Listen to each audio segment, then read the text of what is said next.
Hello dear students, welcome to my channel. Dear students, इस lecture में हम देखेंगे topic human evolution. Dear student, human evolution एक बहुत ही इंटरेस्टिंग टॉपिक है और इस टॉपिक की एक एक पॉइंट को मैं यहाँ पर आपको समझाने वाला हूँ। इवन लास्ट में मैं इस पूरे ह्यूमन इवोल्यूशन को याद रखने के लिए आपको एक बढ़िया सी ट्रिक भी देने वाला हूँ। तो प्लीज़ जो है वीडियो को लास्ट तक देखिए और जो है वीडियो को पूरी तरह से समझिए। ह्यूमन इवोल्यूशन वैसे देखा जाए तो एक ऐसा टॉपिक है, अगर इसको ये समझ में नहीं आया तो ये बहुत ही बोरिंग टॉपिक लगता है, लेकिन आज के इस लेक्चर में मैं आपको गारंटी देता हूँ कि you will understand this topic properly. So human evolution, dear students, human evolution evolved from the tree dwelling shrew like animal. Dear students, जो human है, it has been traced that the human evolution appeared to have evolved from a tree dwelling shrew like animal. Human जो है वो श्रेव की तरह, जो श्रेव जो animal है, जो ट्री ड्वेलिंग है, जो झाड़ों पर, प्लांट्स पर, अपनी ट्री पर रहकर अपनी ज़िंदगी गुजारते थे, उनसे इवॉल्व हुई है। जैसे कि ये डायग्राम में आप देख रहे हैं, ये श्रेव है जिनकी लाइफ पूरी प्लांट पर होती थी, ट्रीज़ पर होती थी, और उन्हीं से ये ज़िंदगी उन्हीं से ह्यूमन जो है दुनिया में पैदा हुए हैं, ऐसा साइंटिस्ट लोग मानते हैं। सो डियर स्टूडेंट्स, की पूरी डिटेल हम देखेंगे। ऐसा कैसे पॉसिबल हुआ कि ये श्रेव जो एनिमल है उनसे कैसे ह्यूमन बन गए, और कैसे ये पूरा इवोल्यूशन हुआ, और कैसे स्टेप बाय स्टेप ये प्रोसेस हुआ। इस प्रोसेस को क्या कहते हैं डियर स्टूडेंट्स? ये प्रोसेस को जो एक के बाद एक जो है चेंजेस आए, और ये श्रेव से जो है ह्यूमन जो है मॉडर्न ह्यूमन जो है पैदा हुआ। तो इसको जो है पेलियोसिन इपोक यानी पेलियोसिन का दौर बोलते हैं। तो डियर स्टूडेंट्स, एक और पॉइंट इसमें देखते हैं। मैंने अभी आपको बताया पेलियोसिन इपोक यानी वो प्रोसेस जिसमें ह्यूमन का इवोल्यूशन हुआ है, वहाँ से ह्यूमन का इवोल्यूशन बिगिन हुआ है। ओके डियर स्टूडेंट, तो इस स्लाइड में ये दो पॉइंट थे। पहला पॉइंट ये था कि ह्यूमन का evolution tree dwelling shrew like animal से हुआ है, और दूसरा इस इवोल्यूशन के, इस ह्यूमन इवोल्यूशन के प्रोसेस जहाँ से स्टार्ट हुआ है उसको पेलियोसिन इपोक, मतलब उसको पेलियोसिन का एक पीरियड या दौर बोला गया है, इरा बोला गया है। Okay dear students, during this period, यानी कौन से पीरियड में? पेलियोसिन इपोक वाले दौर में, during this period the dwelling forest forced arboreal mammals to adapt to a life on the land. इसके कारण क्या हुआ, इस दौर में क्या हुआ प्लियोसिन इपोक में, कि जो ड्वेंडलिंग फॉरेस्ट थे, ये उजड़ते हुए जो जंगलात थे, फॉरेस्ट थे, उनकी वजह से आर्बोरियल मैमल्स, यानी वो मैमल्स, जो आर्बोरियल मैमल्स किसको बोलते हैं? जो प्लांट पे, ट्री पे अपनी ज़िंदगी गुजारते हैं। तो वो मैमल्स को क्या हुआ, उनको एक दूसरी लाइफ अडप्ट करने में उन्होंने फोर्स किया। यानी जब जंगल उजड़ते गए तो उससे आर्बोरियल मैमल्स, यानी जो वो मैमल्स जो ट्री पे रहते हैं, उनको ज़मीन पर आने की जो है आवश्यकता पड़ी, और वो ज़मीन पर आए। इस तरह से ट्री वाले एनिमल ज़मीन वाली ज़िंदगी गुजारना शुरू किए। Human most closely relation with the Gibbons, chimpanzees and the gorillas. Actually अगर देखा जाए तो डियर स्टूडेंट्स, ह्यूमन का बहुत ही क्लोज रिलेशनशिप है हिस्ट्री में, किससे? गिबन से, चिंपैंजी से और गोरिल्ला से। तो ये देखते हैं, ये जो डायग्राम है गिबन से, ये गिबन उसको बोलते हैं जो प्लांट या ट्री पर रहकर अपनी लाइफ गुजारते हैं। तो ये गिबन पर है, गिबन से ह्यूमन का क्लोज रिलेशनशिप बताया जाता है साइंस में। इसी तरह ये चिंपैंजी है, चिंपैंजी से भी क्लोज रिलेशनशिप बताया जाता है। और ये नेक्स्ट जो है ये गोरिल्ला है, जिसको आप अच्छी तरह अभी तीनों में डिफरेंस समझ गए होंगे। ये गोरिल्ला और गिबन्स और चिंपैंजी, ये सबसे ह्यूमन का एक क्लोज रिलेशनशिप बताया गया है। तो डियर स्टूडेंट्स, आई होप कि आपको ये समझ में आ रहा है धीरे धीरे। गिबन हो, चाहे चिंपैंजी हो, चाहे गोरिल्ला हो, इनसे ह्यूमन का क्लोज रिलेशनशिप बताया गया है।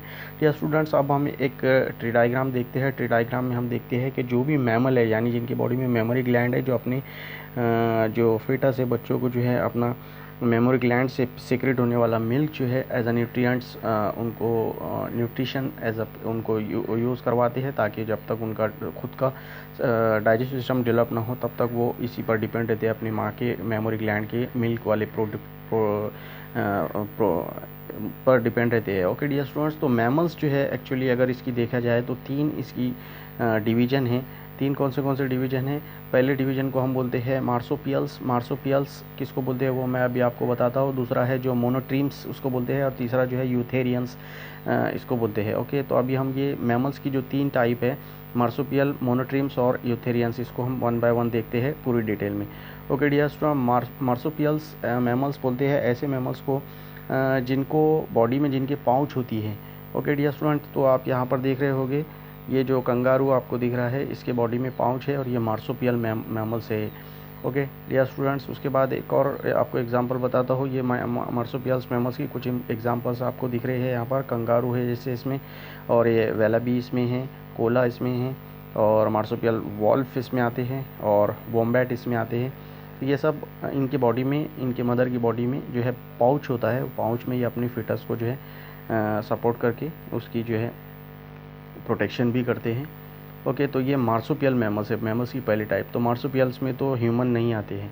उसके बाद सेकंड टाइप कौन सी मैंने बताया था आपको, मोनोट्रीम्स। मोनोट्रीम्स यानी एग लेइंग मैमल्स, ऐसे मैमल्स जो अपनी नेक्स्ट जनरेशन प्रोड्यूस करते हैं एग ले करके, यानी वो डायरेक्ट जो है उनके बच्चों को जन्म नहीं देते, वो एग देते हैं, एग ले करते हैं, और वो एग बाद में उनके फीटस में कन्वर्ट होता है। तो यहाँ पर आपको दिख रहा होगा, इनको मोनोट्रीम्स बोलते हैं। जो अंडे देने वाले, एग देने वाले होते हैं उनको मोनोट्रीम्स मैमल्स बोलते हैं। तो हम मैमल्स, ह्यूमन जो है मोनोट्रीम्स में भी नहीं आते, ह्यूमंस जो है वो मार्सुपियल में भी नहीं आते। तो ये आप एग्जांपल देख रहे होंगे यहाँ पर इसकी, प्लेटिपस करके राइट में आपको दिख रहा होगा। उसके बाद ये एनिमल जो एकिडना आपको दिख रहा है, शॉर्ट बीक्ड एकिडना, ऐसा एकिडना जिसके बॉडी पर जो है आपको इस तरह से ये स्पिक्यूल्स की तरह कुछ स्ट्रक्चर दिख रहे होंगे, ये एकिडना है, ये छोटे बीक वाला है।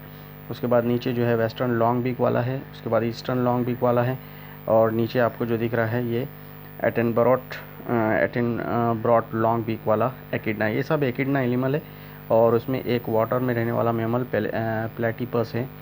तो ये सब मोनोट्रीम्स इसको हम बोलते हैं। तो हम मोनोट्रीम्स भी नहीं है, यानी ह्यूमन एग ले नहीं करते। ओके डियर स्टूडेंट्स, तो ये एक आपको एक और डायग्राम मैं बता रहा हूँ प्लेटिपस की, जो कि डक बाइल्ड प्लेटिपस है, जिसकी जो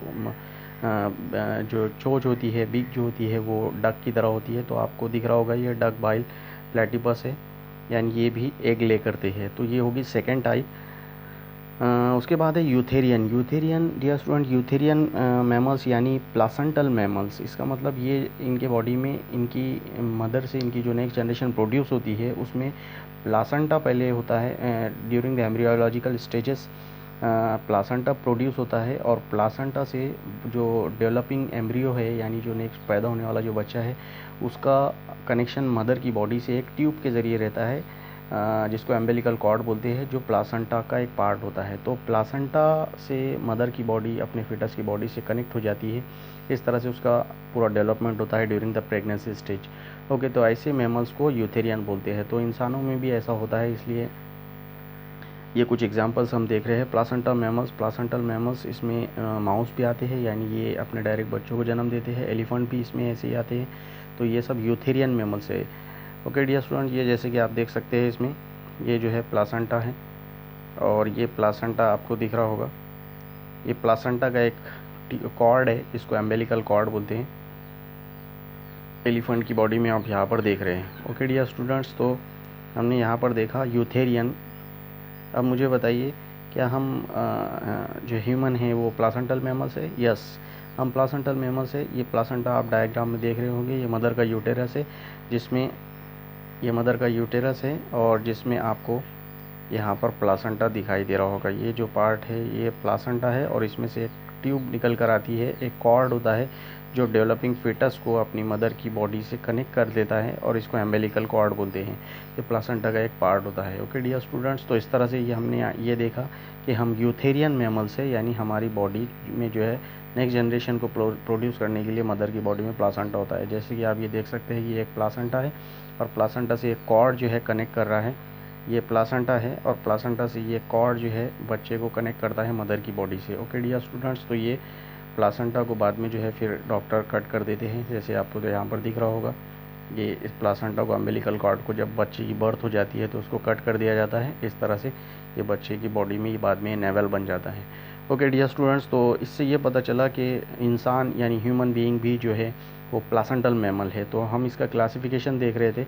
अब आपके समझ में आ गया होगा कि मैमल्स की जो 3 क्लासेस हैं, ये 3 क्लासेस में मार्सुपियल यानी पाउच वाले एनिमल, मोनोट्रीम्स यानी egg laying animal, egg laying mammals, और यूथेरियंस यानी प्लासेंटल मैमल्स जिसमें ह्यूमन भी आते हैं। ओके डियर स्टूडेंट्स, फिर यूथेरियंस को जो है एक ऑर्डर में डिवाइड किया गया है क्लासिफिकेशन के हिसाब से। तो यूथेरियंस को ऑर्डर प्राइमेट्स में रखा गया है, और प्राइमेट्स के 2 फिर सब ऑर्डर है, एंथ्रोपॉइडी और प्रोसीमी।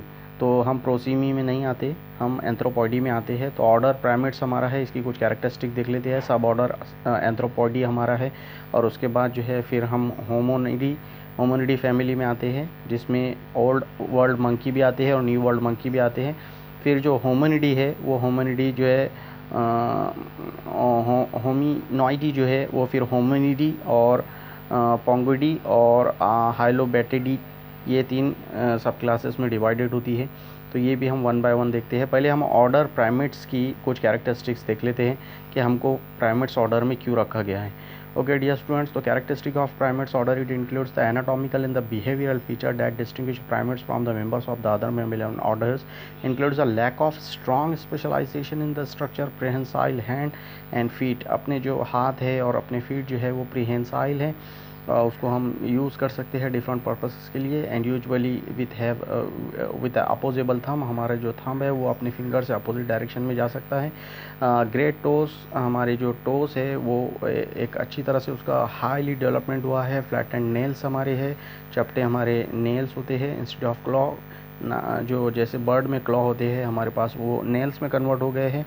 On the digit and acute vision with some degree, हमारा जो विजन है वो बहुत एक्यूट होता है। तो इन कुछ कैरेक्टर की वजह से हमको ऑर्डर प्राइमेट्स में रखा गया है। कुछ और कैरेक्टर्स आते हैं, जैसे कि हमारा ब्रेन जो है वो बहुत ही ज़्यादा डेवलप हो चुका है, larger than those of the most of other organism, other mammals. दूसरे मैमल्स के कंपेरिजन में हमारा जो ब्रेन है वो लार्जर है, बॉडी रेशो स्मॉलर साइज़ की जो है नॉन पैरामिड्स के कंपेरिजन में हमारा ज़्यादा है। And claws that had been modified into the flat and nails, typically only one offspring per pregnancy and a train towards holding the body upright। सो कुल मिलाकर अगर देखा जाए तो हमें प्राइमेट ऑर्डर में इसलिए रखा गया है क्योंकि हमारा ब्रेन अच्छी तरह डेवलप हो गया है दूसरे मैमल के कंपैरिजन में, प्लस हमारे हाथ और हैंड और फीट जो है वो प्रेहेंसाइल है। स्पेशल कैरेक्टर हमारे पास कुछ है। इसी तरह और जो हमने नेल्स देखे दूसरे एनिमल में, वो क्लॉ है हमारे, लेकिन वो फ्लैटेंड हो गए हैं, नेल्स हो गए हैं, और अपने फिंगर की और थंब की टिप हो गए हैं। थंब हमारा अपोजेबल है। तो ये कुछ कैरेक्टर की वजह से हमको रखा गया है ऑर्डर प्राइमेट्स में। सब ऑर्डर एंथ्रोपॉइडी में हमको क्यों रखा गया है, तो एंथ्रोपॉइड्स के कुछ कैरेक्टर्स देख लेते हैं। एंथ्रोपॉइड्स में मंकी आते हैं, मंकीस आते हैं, ऐप आते हैं और ह्यूमंस भी आते हैं। तो ये सब कैरेक्टर एंथ्रोपॉडी की हमको रखा गया है। उसके क्या कारण क्या है, कुछ कॉमन ट्रेट्स है, कुछ कॉमन कैरेक्टर्स है। पहली कैरेक्टर तो ये है कि लार्जर ब्रेन और बॉडी साइज़ हमारी लार्जर है, ब्रेन भी हमारा लार्जर है दूसरे मैमल के कंपेरिजन में। दूसरा अगर देखें तो reduce reliance on the sense of smell. Sense of smell पे हम बहुत ज़्यादा डिपेंड नहीं हैं, बहुत कम हम सेंस ऑफ स्मेल पे डिपेंड करते हैं, लेकिन दूसरे एनिमल जो है वो बहुत ज़्यादा डिपेंड करते हैं स्मेलिंग के सेंस पर। तो ये हमारी कैरेक्टर एक और आ गई है जिसके कारण हमको एंथ्रोपॉइड्स में रखा गया है। उसके बाद greater degree of colour vision, हमारे पास देखने के लिए कलर विजन बहुत है अपने आई में। उसके बाद bony plate at the back of the eye socket, eye socket में अपने बोनी प्लेट रखा हुआ है। और दूसरा longer gestation and maturation period, अपना हमारा जेस्टेशन पीरियड और मैचुरेशन पीरियड बहुत लॉन्गर होता है दूसरे कंपेरिजन में। और ओनली हैज़ नेल्स, हमारे पास क्लॉ नहीं है, नेल्स है, इसलिए हमको एंथ्रोपॉइडी में रखा गया है। हालांकि इस पे क्वेश्चन आने वाले नहीं, लेकिन आपको नॉलेज के लिए मैं ये बात समझा रहा हूँ कि हमको एंथ्रोपॉइड्स में क्यों रखा गया है सब ऑर्डर एंथ्रोपॉइड्स में। ओके, उसके बाद जो है एंथ्रोपॉइड्स के बाद जो है हमको हमारी जो फैमिली है वो होमोनॉइडी है। होमोनॉइड में हमको क्यों रखा गया है, तो होमोनॉइड में आप देखिए यहाँ से मंकी निकल गए हैं, अब बचा है यहाँ पर ऐप और ह्यूमन। तो इसको होमोनॉइड्स में हमको रखा गया है। उसकी कुछ कैरेक्टर्स अगर देखें तो हमको मंकी से ये कैसे अलग करती है कि हमारी बॉडी की साइज़ जो है लार्जर है। तो दूसरा हमारे बॉडी में टेल एब्सेंट है, मंकी में प्रेजेंट है। टेल नहीं है इसलिए हम होमोनॉइडी में आ गए, अगर टेल होती तो हम चले जाते ओल्ड वर्ल्ड मंकी या फिर न्यू वर्ल्ड मंकी में। ओके, शॉर्टर ट्रंक, हमारा जो ट्रंक है यानी जो चेस्ट से वेस्ट का रीजन जो है वो मंकी के कंपैरिजन में थोड़ा छोटा है। उसके बाद long arm relative two legs, हमारे हाथ जो है आर्म्स जो है वो बड़े हैं और लेग्स जो है वो भी बड़े हैं। लेकिन ह्यूमन में थोड़ा सा और चेंज आ गया है, उसकी भी अब मैं रीज़न आपको बताऊंगा। ह्यूमन में हाथ छोटे छोटे हैं और लेग्स बड़े हैं। ठीक है। उसके बाद मोर कॉम्प्लेक्स बिहेवियर, ज़्यादा कॉम्प्लेक्स बिहेवियर हम दिखाते हैं। और उसके बाद more complex brain, enhanced cognitive abilities, हमारे पास ब्रेन और उसकी उससे रिलेटेड जो एबिलिटी है वो बहुत ज़्यादा इन्हांस्ड हो गई है, इंक्रीज़ हो गई है। और increase period of infant development and dependency, तो हमारा इन्फेंट डेवलपमेंट का जो पीरियड है वो बहुत इंक्रीज़ हो चुका है। तो इन कैरेक्टर की बेस पर हमको होमोनॉइड्स में रखा गया है। ओके डियर स्टूडेंट्स, उसके बाद जो अब देखते हैं नेक्स्ट कैरेक्टर में the ape to man evolutionary changes, हमारे अंदर जो है ape to man evolutionary changes वो हम देखते हैं one by one. So dear student, यहाँ तक आपको समझ में आ गया होगा कि मुझे आपको ज़रा ये एक बार फिर से चार्ट दिखाना है। तो डियर स्टूडेंट्स, आप यहाँ पर देख रहे होंगे हम मैमल्स में हैं। हम मैमल्स में कौन से मैमल्स में हैं? यूथेरियंस में है। यूथेरियंस में ऑर्डर क्या है हमारा? प्राइमेट्स है। प्राइमेट्स में हम कहाँ है? एंथ्रोपॉइड्स में है। एंथ्रोपॉइड में क्यों है उसके भी रीज़न मैं बताया हूँ। उसके बाद फैमिली हमारा क्या है? होमोनिडी। और होमोनिडी की फिर 3 टाइप है। होमोनॉइडी की फिर 3 टाइप है, होमिनिडी और पोंगिडी और हाइलोबैटिडी। तो हम हाइलोबैटिडी में भी नहीं है और पोंगिनिडी में भी नहीं है, क्योंकि हाइलोबैटिडी ये जो है आर्बोरियल एप्स और एप्स है, यानी ये झाड़ पर रहने वाले, ट्री पे रहने वाले जो है ऐप है, यानी बंदर की तरह दिखने वाले हैं। उसके बाद हम पोंगिडी में भी नहीं है। पोंगिडी में क्यों नहीं है? क्योंकि ये सेमी आर्बोरियल ऐप है, ये यानी आधी ज़िंदगी ट्री पर गुजारते हैं और आधी जो है नीचे गुजारते हैं, जैसे कि गोरिल्ला, चिंपैंजी वगैरह। इसमें भी हम नहीं आते, लेकिन हम होमोनिडी में आते हैं। क्यों? क्योंकि हमारा इरेक्ट पोस्चर है, हम पूरी बॉडी हमारी इरेक्ट है, खड़ी है। और हम ह्यूमन बीइंग इसीलिए है क्योंकि हम जो है अपनी पूरी की पूरी लाइफ जो है वो ज़मीन पर गुजार सकते हैं। तो ये कुछ कैरेक्टर हमने क्लासिफिकेशन ऐसा हमारा देखा, क्लासिफिकेशन ऑफ मैमल्स हमने देखा। अब हम देखते हैं कुछ बहुत ही इंपॉर्टेंट कैरेक्टरिस्टिक्स, जिसमें आता है ह्यूमन का इवोल्यूशन, मेन ऐप से लेकर ऐप से मेन में हम कैसे कन्वर्ट हुए, यानी बंदर यानी मंकी की तरह जो होते हैं वहाँ से ह्यूमन में कैसे कन्वर्ट हुए। तो क्या क्या कैरेक्टर में चेंज आया वो हम देखते हैं। Ape to man evolutionary changes. तो डियर स्टूडेंट, सबसे पहला पॉइंट इसमें आता है there is increase in the size of the brain and complexity of the brain. हमारा जो ब्रेन है उसकी साइज़ में बहुत तेज़ी से जो है इंक्रीज़ हुआ है। और उस जाहिर सी बात है, अगर ब्रेन के पार्ट इंक्रीज़ हुए हैं तो वो और ज़्यादा कॉम्प्लेक्सिटी दिखाएगा, और ज़्यादा कॉम्प्लेक्स हो जाएगा। उसके बाद एक और कैरेक्टर है, अगर ब्रेन और कॉम्प्लेक्सिटी बढ़ी है तो जाहिर सी बात है हमारा इंटेलिजेंस भी दूसरों के कंपैरिजन में वो बढ़ेगा ही। Increase in the cranial capacity, जाहिर सी बात है अगर वो बढ़ेगा तो हमारी क्रैनियल कैपेसिटी यानी हमारी सोचने, देखने, समझने और रिप्लाई देने की कैपेसिटी भी बढ़ेगी। ओके डियर स्टूडेंट्स, तो ये आप चेंजेस यहाँ पर देख रहे होंगे। इसमें सबसे नीचे अगर आप देखेंगे तो ये बंदर की तरह दिखने वाले जो मैकेक है, ये उनका स्ट्रक्चर है। इनका ब्रेन देखिए, इनका स्केलेटन देखिए कितना छोटा है, तो जाहिर सी बात है ब्रेन भी छोटा ही होगा। उसके बाद ओरंगुटन का थोड़ा सा ब्रेन बड़ा हुआ, लेकिन चिंपैंजी से जो है छोटा है। चिंपैंजी का अगर आप देखेंगे तो यहाँ पर ये जो ब्रेन है अभी भी छोटा है, 400 ग्राम का है, ये 100 ग्राम का है, ये 400 ग्राम का है। लेकिन अगर हम ह्यूमन की तरफ आते हैं तो ह्यूमन में ये 1350 ग्राम का जो है, यानी इतना बड़ा ब्रेन का जो है डेवलपमेंट यहाँ पर हुआ। देखिए आप स्कल को देखिए, कितना बड़ा पार्ट ब्रेन का जो है इसमें डेवलप हो गया है, यानी इसका वज़न 400 ग्राम से लेकर डायरेक्ट जो है 13.50 ग्राम तक बढ़ गया है। यानी ये सबसे बड़ा पॉइंट हमने देखा ह्यूमन इवोल्यूशन में, कि हमारा ब्रेन डेवलप्ड हुआ है, उसकी साइज़ इंक्रीज़ हुई है। इसीलिए जो ऐप की तरह दिखने वाले ऑर्गेनिज़म थे वो मेन आज कहलाते हैं। ओके डियर स्टूडेंट, उसके बाद क्रेनियल कैपेसिटी अगर देखेंगे तो क्रेनियल कैपेसिटी यानी आपके ब्रेन की कैपेसिटी जो है वो बहुत ज़्यादा बड़ी है।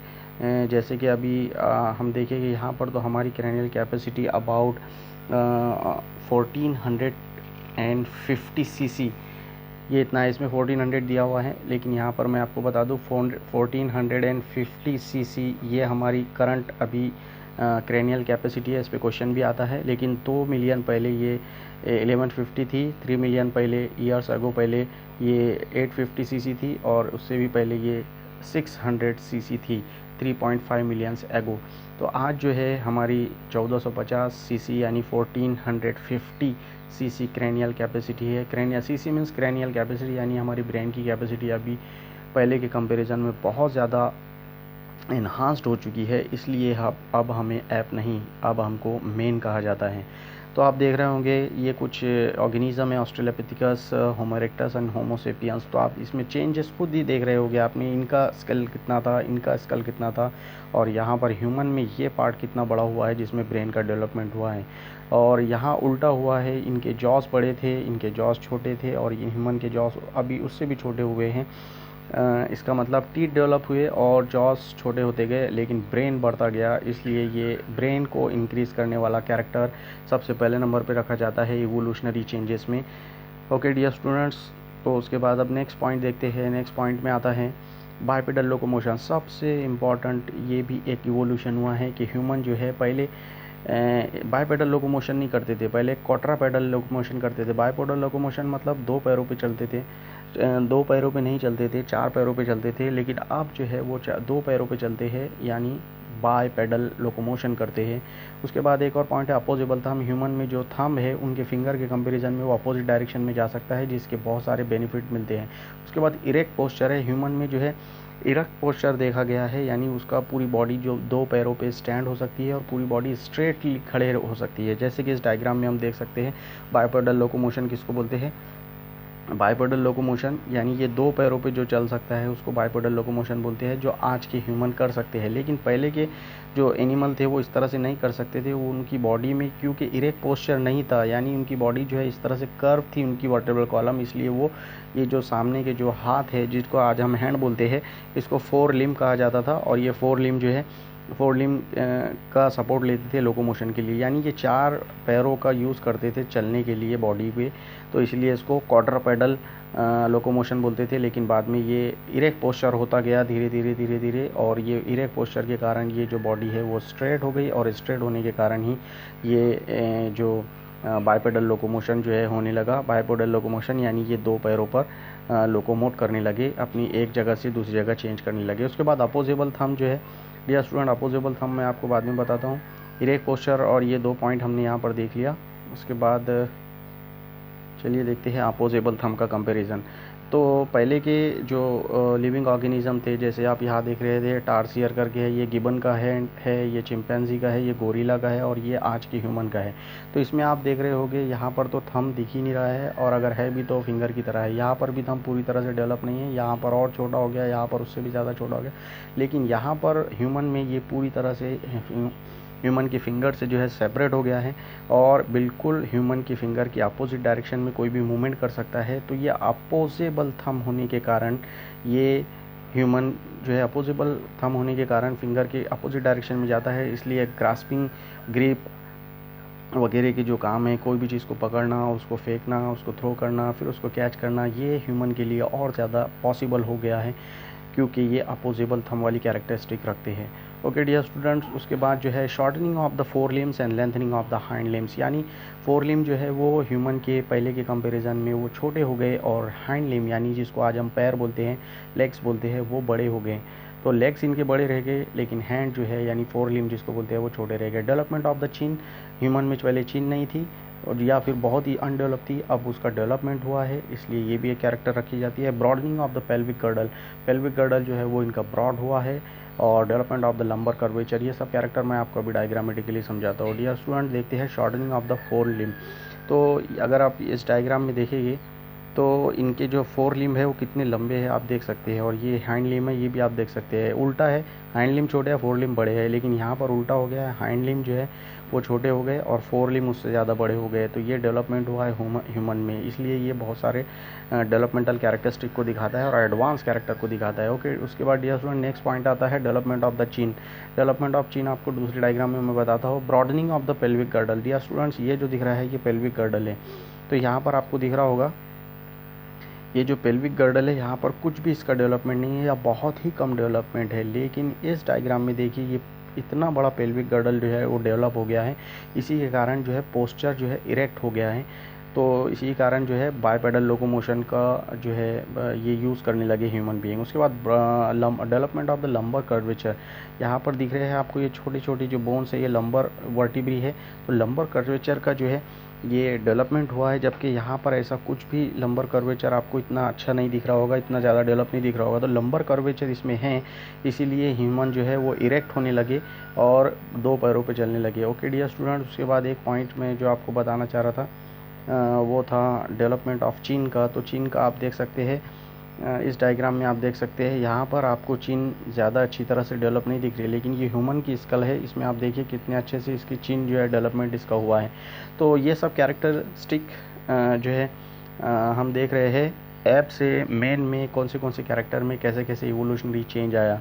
हमने ब्रेन की कैपेसिटी को देखा, हमने इन्हांसमेंट ऑफ ब्रेन एक्टिविटी देखा, हमने ब्रेन की साइज़, ब्रेन का कैपेसिटी देखा, हमने फोर लिम, हैंड लिम इसके बारे में देखा, चीन के बारे में देखा, pelvic girdle, lumbar curvature, opposable thumb के बारे में देखा। कुछ और कैरेक्टरिस्टिक यहाँ पर देख ले हैं कि ह्यूमन जो है वो सोशल और कल्चरल डेवलपमेंट करने लगे, आर्टिकुलेटेड स्पीच, आर्ट डेवलपमेंट और टूल्स बनाने लगे, उसका यूज़ करने लगे। डेवलपमेंट ऑफ स्पीच, ह्यूमन के ब्रेन में ब्रोका एरियास नाम का एक पार्ट जो है डेवलप हुआ, जिससे वो होमो हेबेलिस नाम के जो लिविंग ऑर्गेनिज्म हैं उन्होंने जो है स्पीच का यूज़ करना शुरू किया अपने कोई भी कम्युनिकेशन के लिए, और उसके बाद टूल्स बनाना शुरू किए और टूल्स का यूज़ करने लगे अपने फूड को तैयार करने के लिए। ओके डियर स्टूडेंट्स, तो आप थोड़ा सा हिस्ट्री की तरफ चलते हैं और हिस्ट्री की तरफ चल के अब देखते हैं एक चार्ट को, बहुत ही इम्पॉर्टेंट चार्ट और बहुत ही इंटरेस्टिंग चार्ट, एक स्टोरी के तौर पर आपको दिखने के लिए समझाने के लिए मैं तैयार हूँ। और वन बाय वन इसको समझिए, लास्ट में उसकी एक ट्रिक भी आपको दे रहा हूँ, वो ऐसी ट्रिक है कि आपको ह्यूमन इवोल्यूशन पूरा का पूरा याद रहेगा बगैर किसी टेंशन के। ओके डियर स्टूडेंट, तो ह्यूमन इवोल्यूशन में सबसे पहला पॉइंट आता है ऐसे लिविंग ऑर्गेनिज्म जो ट्रायोपिथिकस जिनको बोलते हैं। ट्रायोपिथिकस यानी ऐप लाइक, यानी बंदर की तरह दिखने वाले लिविंग ऑर्गेनिज्म। तो पहले इंसान जो थे वो ट्रायोपिथिकस नाम के जो है लिविंग ऑर्गेनिज्म से उनकी जो है बॉडी जो है इवॉल्व हुई है। सबसे पहले नंबर पर ट्रायोपिथिकस आता है, ऐप की तरह ये दिखते थे, बंदर की तरह ये दिखते थे, जैसे कि आप इस डायग्राम में देख रहे हैं। ट्रायोपिथिकस की अगर कैरेक्टरिस्टिक हम देखने जाए तो आपको मैं बता दूं, ट्रायोपिथिकस जो है ये ऐप की तरह दिखने वाले, बंदर की तरह दिखने वाले हैं। और इनका फॉसिल्स कहाँ से मिले, इनके फॉसिल्स के रिकॉर्ड कहाँ से मिले, तो आपको अगर मैं वो बताऊँ फॉसिल्स के रिकॉर्ड कहाँ से मिले, तो डियर स्टूडेंट्स ये एक लेक है विक्टोरिया लेक नाम की, अफ्रीका में, वहाँ से ये मिले हैं। हैरी और करके एक एरिया है हिमाचल प्रदेश में अपने इंडिया में, वहाँ भी उसके जो है फॉसिल्स मिले हैं, जिसको ट्रायोपिथिकस के फॉसिल्स बोलते हैं। कौन सा पीरियड था ये, दुनिया का कौन सा टाइम था, कौन सा पीरियड था, उसको कौन सा इपोक बोलते हैं, उसको डियर स्टूडेंट्स मियोसीन्स इपोक बोलते हैं, यानी MYA मीन्स मिलियंस ईयर अगो। कितने मिलियंस ईयर अगो? आज से 20 से 20 to 25 millions year ago. Dear students, 1 million होता है 10 साल का, तो dear student 1 million is equal to 10 lakhs। तो डियर स्टूडेंट्स, यहाँ पर मियोसीन्स इपोक किसको बोलते हैं, मियोसीन का पीरियड किसको बोलते हैं, यानी ऐसा दौर जो आज से 20 to 25 मिलियंस ईयर एगो था, यानी आज से 20 से 25 मिलियन ईयर साल पहले की बात यह है। तब इंसान जो है ऐसे हुआ करते थे और इसको ट्रायोपिथिकस नाम दिया गया है, और इसमें डायग्राम में आप देख रहे होंगे। उसके बाद ये कैसे थे, सेमी इरेक्टस थे, यानी पूरी तरह खड़े नहीं हो पाते थे, आधा खड़े हो सकते थे, क्योंकि इनकी बॉडी का कर्वेचर ही वैसा था।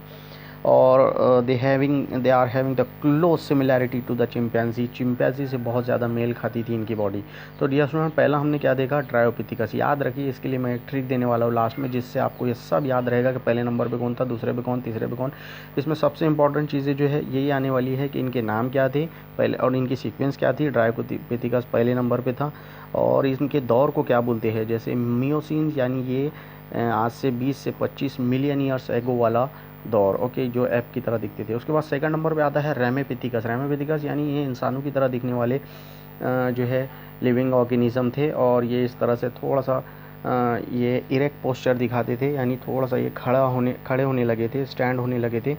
इनको बोलते हैं रैमेपिथिकस, इंसानों की तरह। ओके डियर स्टूडेंट्स, और ये इनके फॉसिल्स कहाँ से मिले थे, इनके फॉसिल्स जो है इंडिया में भी मिले और केनिया में भी मिले। इंडिया में कहाँ से मिले, शिवालिक हिल करके, शिवालिक की जो पहाड़ी है वहाँ से मिले हैं, और केनिया में भी इनके जो है फॉसिल्स मिले हैं। इसके बाद इनके दौर को क्या बोलते हैं, इनके दौर को वही बोलते हैं अर्ली प्लायोसीन्स या फिर मायोसीन्स। मायोसीन्स का दौर यानी आज से 12 से 14 मिलियन ईयर्स एगो वाला दौर, या फिर प्लायोसीन्स नाम का एक दौर था, उसकी शुरुआती दौर इसको बोलते हैं अर्ली प्लायोसीन्स दौर। ठीक है, तो अर्ली प्लायोसीन्स इपोक या फिर मायोसीन्स इपोक जो आज से 12 से 12 टू 14 मिलियंस ईयर अगो वाली ये बात है, जब हम इन जो थोड़ा सा इरेक्ट हो सकते थे, थोड़ा सा खड़े हो सकते थे, इनको कहते हैं रेमापिथिकस। पहले नंबर पे हमने देखा ड्रायोपिथिकस, दूसरे नंबर पे हमने देखा रेमापिथिकस। उसके बाद डियर स्टूडेंट्स आता है ऑस्ट्रेलोपिथिकस। ऑस्ट्रेलोपिथिकस इनको बोलते हैं connecting link between the app and main. App और मेन के बीच में कनेक्टिंग लिंक इनको कहा जाता है, नाम है ऑस्ट्रेलोपिथिकस। ऑस्ट्रेलोपिथिकस इस तरह से दिखते हैं। और डियर स्टूडेंट्स इनकी अगर और बात आपको बताऊँ तो ये इनके जो फॉसिल्स है वो कहाँ से मिले, उनकी साइट क्या है, उनकी साउथ अफ्रीका और तंजानिया में साइट है। साउथ अफ्रीका में टोंग करके एक साइट है, वहाँ पर ये वहाँ से इनके फॉसिल्स मिले। और तंजानिया में इथोपिया में भी जो है इनके कुछ जो है फॉसिल्स मिले हैं। ओके डियर स्टूडेंट्स, और इनके जो पीरियड है उसको पीरियड को क्या बोलते हैं, लेट प्लायोसीन्स पीरियड या फिर अर्ली प्लीस्टोसीन्स। यानी प्लीस्टोसीन्स पीरियड की स्टार्टिंग हो रही थी और प्लायोसीन्स पीरियड जो है वो ख़त्म हो रहा था वहाँ पे। इस दौर को ऑस्ट्रेलोपिथिकस बोलते हैं, और वो बात है आज से 4 to 1.8 मिलियंस ईयर एगो की। तो ठीक है डियर स्टूडेंट, पहले हमने देखा ड्रायोपिथिकस, उसके बाद देखा हमने रेमापिथिकस, अब देखे हमने ऑस्ट्रेलोपिथिकस। अब इसके बाद देखते हैं चौथे नंबर पे होमो habilis. Homo habilis dear student सबसे इम्पॉर्टेंट हैंडीमैन इसको बोलते हैं। हैंडीमैन, होमो हैबिलिस हैंडीमैन इसको क्यों बोलते हैं, क्योंकि इसने एक नया काम किया। क्या काम किया, यहाँ से डियर स्टूडेंट्स होमो हैबिलिस नाम के जो लिविंग ऑर्गेनिज्म हैं उनकी लोअर जॉ जो है डेवलप होने लगी थी, और वो लाइटी बिल्ट होने लगी थी, डेंटिशन उनका दिखने लगा था, उनके टीथ का यूज़ करने लगे थे वो, और मोर लाइक मॉडर्न मैन आज के इंसानों की तरह वो थे। और थोड़े थोड़े और स्मॉलर मोलर्स, उनके जो मोलर्स टीथ थे वो छोटे होने लगे थे। इरेक्ट इनका पोस्चर था, ये खड़े हो सकते थे।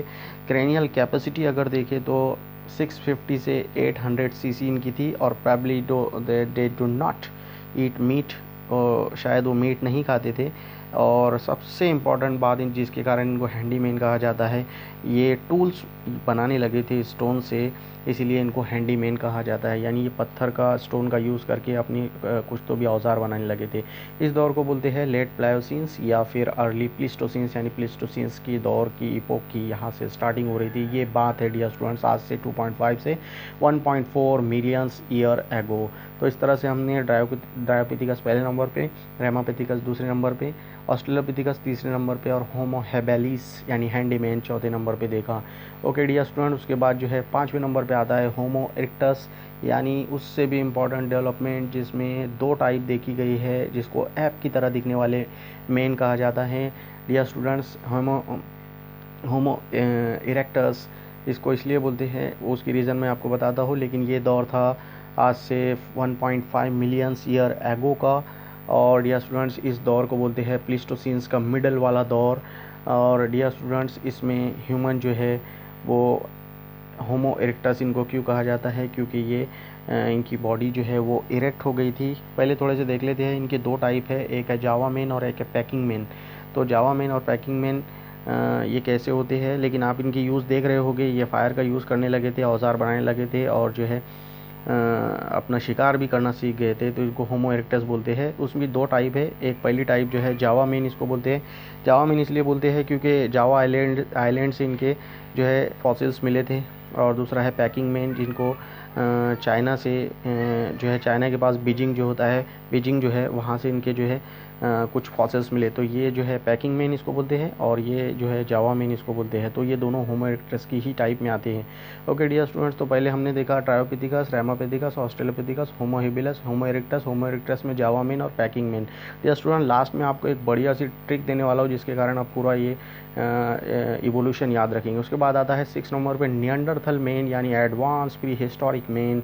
निएंडरथल मैन एन से इसको इंडिकेट किया जा रहा है, ये इस तरह से दिखते थे और इसको निएंडरथल मैन बोलते हैं। ये दौर था डियर स्टूडेंट लेट प्लिस्टोसीन्स का, यानी इस प्लिस्टोसीन्स जो है ख़त्म होने वाला था वो दौर।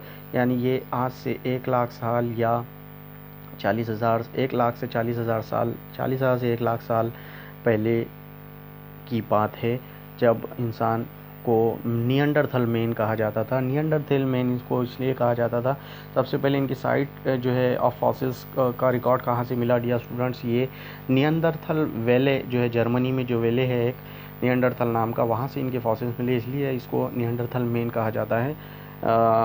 लेट प्लियोसिन्स वाला ये स्टेज है, आज से 40,000 से 1 लाख साल पहले। और डियर स्टूडेंट्स, इनके स्केलेटल फीचर अगर देखे जाए तो heavy build, short, prominent bro इनकी थी, रिजेस थी, लो फोरहेड के ऊपर रिजेस जो है लो होने लगी थी, और डीप जॉस इनके थे, चिन जो है एब्सेंट थी अभी भी इनमें, और आउटवर्डली कर्व्ड हाई बोन्स इनके पास थी। इरेक्ट पोस्चर अगर देखें तो पूरी तरह से ये इरेक्ट थे, और ब्रेन की कैपेसिटी जो थी 1400 सीसी थी। और ये जो है they used height buried their deads and constructed flint tools बनाने लगे थे, अपनी जो डेड बॉडी थी उसको बरीड करने, उसको दफन करना ये सीख गए थे। और डियर स्टूडेंट्स, ये अपनी जो है बहुत सारे कंस्ट्रक्शन करना शुरू कर दिया था इन्होंने, निएंडरथल मेल इसको बोलते हैं। ओके डियर स्टूडेंट, फिर 7वें नंबर पर 30,000 साल पहले क्रो मैग्नोन मैन जो है ये आया। ये इस तरह से दिखता था क्रो मैग्नोन मैन डियर स्टूडेंट्स, ये ऑलमोस्ट एडवांस मैन के पहले वाली स्टेज है। और उसके बाद 8वें नंबर पर आज का मॉडर्न मैन, जिसको होमो सेपियन बोलते हैं, उसका दौर आया। और डियर स्टूडेंट, उसकी कैरेक्टरिस्टिक आपको मालूम ही है। एक इम्पॉर्टेंट बात आपको बता दूँ, ह्यूमन को मॉडर्न मैन यानी होमो सेपियन कहा जाता है। ये इसका जीनस और स्पेशीज़ के नाम हैं। और डियर स्टूडेंट, इसके जो फॉसिल्स मिले हैं वो अफ्रीका में मिले हैं। इसके बारे में आपको क्या बताओ, सब आपके पास जानकारी है इसकी। इसका पोस्चर जो है वो पूरी तरह से इरेक्ट है, पूरी तरह से खड़े हो सकते हैं। ब्रेन की कैपेसिटी 1450 सीसी है, 1450 सीसी कैरेनियल कैपेसिटी है। और बाकी चीज़ें आपको मालूम ही हैं। स्पेशल फीचर इनकी क्या क्या है, दे डेवलप डिस्टिंक्ट रेसेस, इसमें अलग अलग टाइप की नस्लें जो है देखने को मिलती है, जैसे साउथ अफ्रीका में, जैसे चाइना में, जैसे इंडिया में, जैसे कश्मीर में, जैसे अरब में, जैसे इंग्लैंड में, अलग अलग जो है रेसेस इसमें देखने को मिली है। They develop the cave art about 18,000 years ago, cave art भी इनमें डेवलप हो चुका था। तो डियर स्टूडेंट, इस तरह से इनके ह्यूमन की बॉडी में ये नए नए चेंजेस आते गए और इस तरह से मॉडर्न मैन बनता गया। अब जो है एक ट्रिक आपको दे रहा हूँ, जिससे आप ड्रायोपिथिकस से लेकर मॉडर्न मैन तक जो है ह्यूमन इवोल्यूशन को अच्छी तरह से याद रख सकते हैं। जैसे ड्रायोपिथिकस को हम बोल सकते हैं डॉक्टर, फिर रेमापैथिकस को हम बोल सकते हैं राम, फिर एंड यानी ऑस्ट्रेलोपैथिकस के लिए एंड यूज़ कर सकते हैं हम। उसके बाद होमो हिबिलिस के लिए हनुमान करके एक वर्ड यूज़ कर सकते हैं। तो अभी तक क्या वर्ड बन गया हमारा, डॉक्टर, राम एंड हनुमान। उसके बाद जावा मैन या होमो इरेक्टस की जो पहली टाइप है जावा, उससे जे को हम यूज़ कर सकते हैं जा, और पैकिंग मैन को पी ए से यूज़ कर सकते हैं हम पा, और निएंडरथल को एन से यूज़ कर सकते हैं हम, यानी जापान का एन। तो हम एक सेंटेंस बना रहे हैं डियर स्टूडेंट याद रखने के लिए, ड्रायोपिथिकस, रेमापैथिकस, ऑस्ट्रेलोपैथिकस, हनुमान यानी होमो हेबेलिस, और जापान में यहाँ पर 3 हम देख रहे हैं, जा से हम देख रहे हैं जावा मैन, पा से हम देख रहे हैं पैकिंग मैन, और एन से हम देख रहे हैं निएंडरथल मैन। तो इससे ये पता चलता है कि एक बढ़िया सी ट्रिक आपको सीखने को मिल रही है। उसके बाद क्रो मैग्नोन के लिए कार वर्ड हम यूज़ कर रहे हैं, और से यानी पूरी तरह से अगर आप देखेंगे तो एक सेंटेंस यहाँ पर बन गया है, doctor Ram and Hanuman Japan car से गए, doctor Ram and Hanuman Japan car से गए। तो डियर स्टूडेंट, इसका मीनिंग आप याद रखने के लिए ये कर सकते हैं ये कि डॉक्टर का मतलब यहाँ पे ड्रायोपिथिकस, राम का मतलब रेमापिथिकस, एंड का मतलब ऑस्ट्रेलोपिथिकस, हनुमान का मतलब होमो हेबेलिस, जापान के 3 मतलब है यहाँ पर, जा का मतलब जावा मैन, पा का मतलब पैकिंग मैन, एन का मतलब निएंडरथल मैन, कार का मतलब यहाँ पे क्रो मैग्नोन, और से का मतलब है सेपियन यानी होमो सेपियन यानी मॉडर्न मैन, और गए का यहाँ पर कुछ भी मतलब नहीं है। सेंटेंस कंप्लीट करने के लिए लास्ट में ये लगाया हूँ। ओके डियर स्टूडेंट्स, तो आप इससे याद रख सकते हैं कि doctor Ram and Hanuman Japan car से गए। इस तरह से ड्रायोपैथिकस, रेमापैथिकस, ऑस्ट्रेलोपैथिकस, होमो हेबेलिस, जावामैन, पैकिंग मैन, निएंडरथल, क्रो मैग्नोन्स, होमो सेपियन, इस तरह से पूरा ह्यूमन इवोल्यूशन का दौर आप इस ट्रिक के ज़रिए याद रख सकते हैं। Thank you very much for watching this video.